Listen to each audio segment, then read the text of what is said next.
আচ্ছা জব্দ করেছি আজ বেটা। রোজ রোজ বড় বড় বাতেলা মারে, এমন করে যেন মোগলাই খানা ছাড়া ওই বাড়িতে খাওয়ারই আসে। হ্যাঁ, এরকম বড় বড় বাতেলা শুনলে না মাথাটা ঠিক থাকে না। তাই আজ আর ধরে নেমন্তন্ন আদায় করেছে। দেখি কোথায় গেল। কিরে উদয়, আছিস? এ কই গেলি রে আপু? কাউরে খুঁজতেছেন নাকি বাবু? এটা উদয়ের বাড়ি তো? হ, কিন্তু বাবুটা বাসায় নাই। নাই মানে কি আছে কই? ওনার এক বন্ধুর নাকি আর জামনের কথা, তাই হোটেলে গেছে খাওয়ান আনতে। এ কি বলিস রে?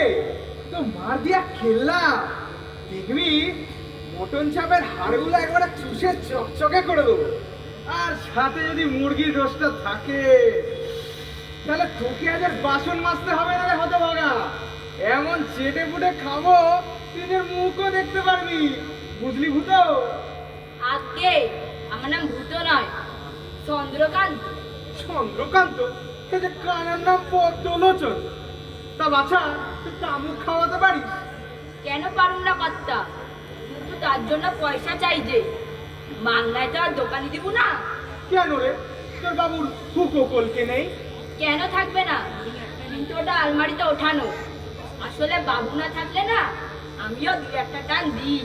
তা বেশ করেছে তোর বাবু, শুধু তোর মতো একটা জিনিসকে বাইরে রেখে আসে ভুলটা করে গেছে। তোকেও তালা মেরে রাখা উচিত। যা, আর দেরি না করে নে, এই দেখি 10 টাকার তামুক আন দেখি। আমাকে এখানে 50 টাকার নিচে এইসব হইব না। দেখ, আমার শরীরে যতটা চর্বি আছে আমার মাথায় কিন্তু ততটা নেই। তোর বাবুর মাথায় কাটাল ভাঙিস ভাঙ, আমার সাথে লাগতে আসিস না। এবার ভাগ। বললাম তো 50-এর নিচে হইব না। বটে, ঠিক আছে, নে নে। তবে এই 50 টাকা তোর বাবুর গলায় পা দিয়ে আদায় করবো, এ আমি বলে রাখি। হুম,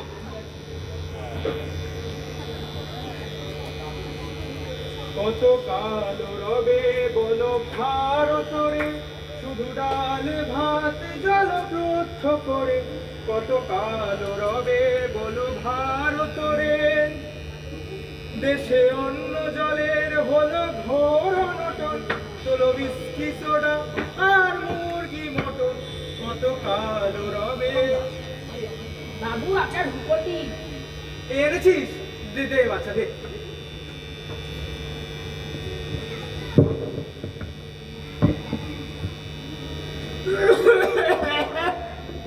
ওরে বাপরে, এ কি জিনিস দিলি রে? এর এক টানে তো চাঁদি ফেটে যাবে।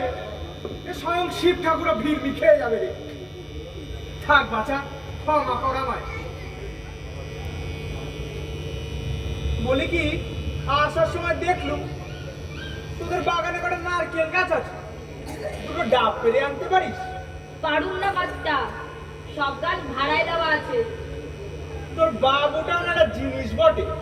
এরকম জিনিস আছে জানলে সরকার থেকে মিউজিয়ামে রাখ, টিকিট কেটে দেখার মতো। বাবু বাড়িতে আছেন নাকি? এই যে আপনারা দুজন কথা কন, আমি গিয়ে দেখি বাবু কই গেছে। বলি দাদা, আপনারা স্যার কারণটা জানতে পারি? আমি হোটেল থেকে আসছি, ম্যানেজার বাবু পাঠিয়েছেন। খিদেটা বেশ জাগিয়েই উঠেছিল। বলি দাদা, হোটেল থেকে যখন এসছেন খালি হাতে কেন? একটু চিকেন কাবাব নিজের পক্ষে রোস্টটাই বের করুন। না না, এনেছি এনেছি এনেছি, এই নে বিল। বিল? কিসের বিল? ওই যে এবাড়ির লোক কত কত খাবার নিয়ে এলো, মটন কারি, চিকেন কবিরাজি, পাউল থাক থাক কারি। থাক দাদা, আপনাকে আর নাম করে শোনাতে হবে না। একেই যা খিদে পেয়েছে, মনে হয় চেয়ার টেবিলগুলোই সেদ্ধ করে খেতে হবে এবার। সে আপনি যা খাবার খান, আগে আমার বিলটা মিটিয়ে দিন দেখি। আরে আশ্চর্য লোক তো, যে খাবার আমি খেলুমই না তার আবার বিল দিতে যাবো কোন দুঃখে? দেখুন, সেটা আমার দেখার কথা নয়। এই বাড়িতে খাবার এসেছে, আপনি বিল দেবেন, ব্যাস। পারলাম না দাদা, ক্ষমা করবে। বটে, দেবেন না? তবে এই আমি এখানে বসলাম, পয়সা না নিয়ে আর যাচ্ছি না। বসুন, সে দুজনেই না হয় একসাথে অপেক্ষা করা যাক।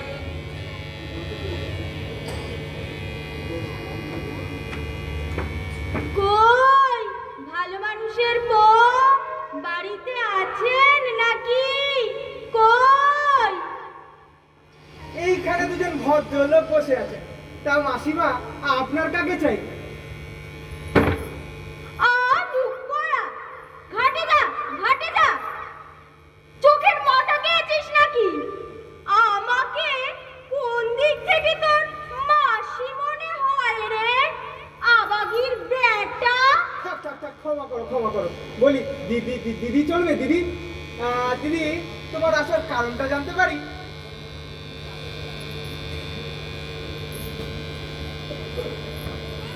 একেবারে ভালো কথা বললে তোর মুখ খারাপ করতে হতো নে। বলি শাড়ির দামটা দেবে তো নাকি? শাড়ি? হ্যাঁ দেখো, আমি তো শাড়ি পরি না, আপনি পরেন নাকি? দেখো দিদি, আমাদের কেউ এখানে শাড়ি পরে না, তাহলে তোমাকে শাড়ির দাম দেবই বা কি করে? মরণ! তুমি শাড়ি পরবে কি শাড়ি পরবে সে কি আমার জানার কথা?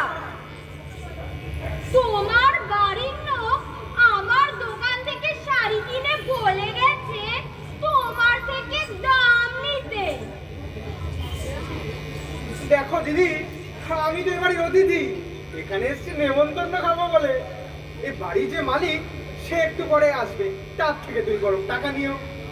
পয়সা দেবার সময় আমার ন্যাকড়া জড়ানো কথা আমি অনেক শুনছি। তাহলে শাড়ি ফেরত দাও, ফেরত দাও। আরে আশ্চর্য তো, আরে আমি এখন শাড়ি পাবো কোথা দিয়ে?